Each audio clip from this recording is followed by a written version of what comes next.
perform a running subcuticular suture, begin with a buried knot, deep to superficial, superficial to deep. This knot is close to, but not at the apex of the wound. Typically this knot is somewhat deeper in the dermis to allow it to be buried.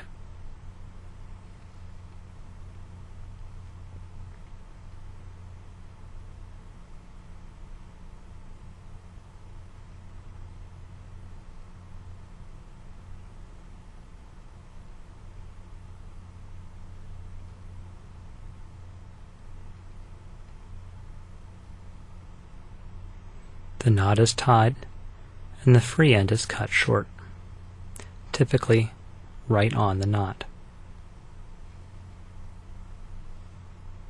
The needle is reloaded backhand,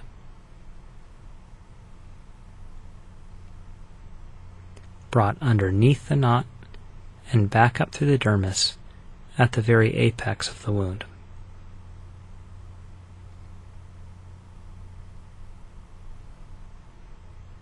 Once this is drawn through, the knot rotates under and is buried.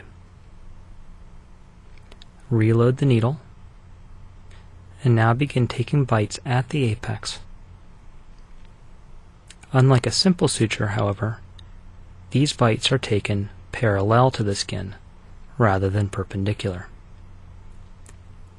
and are kept entirely within the dermis. Draw the suture through. The next bite should come across and just slightly back from the exit point of your last bite.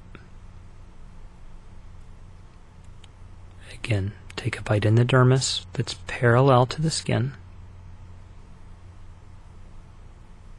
Draw the suture through, and then come across and approximately 1/3 of the way back from the previous bite.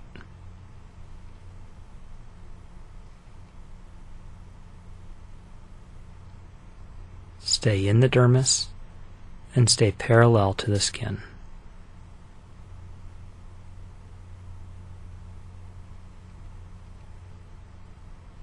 Come across and 1/3 back to take your next bite.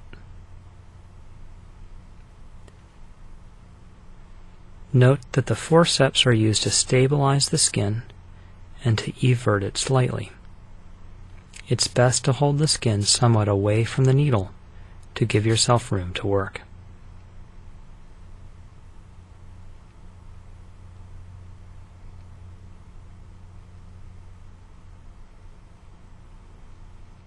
Continue taking bites all the way along the tissue.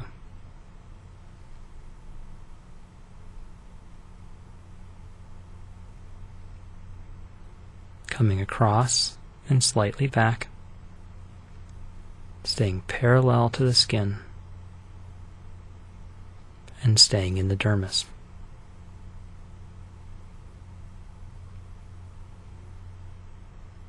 At the end of the incision,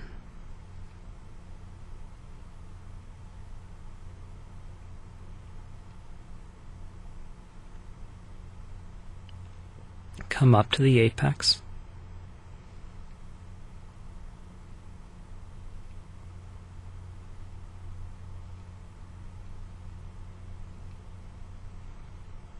take another bite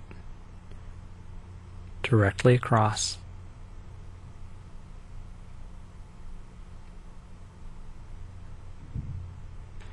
and leave a loop to tie to.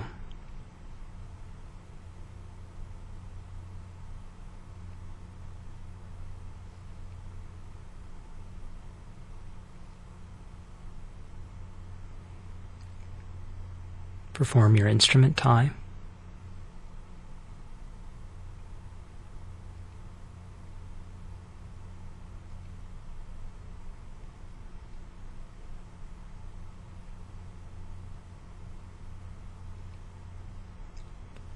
And then cut your suture loop, leaving your needle attached. This is cut on the knot. Reload your needle and bring the needle behind your knot, sinking it between the two layers of the tissue, trying not to grab either side. Again, sink between the tissue, come underneath your knot, and up through the skin away from the incision. When this is drawn through, it rotates the knot underneath and buries it. The suture is then cut.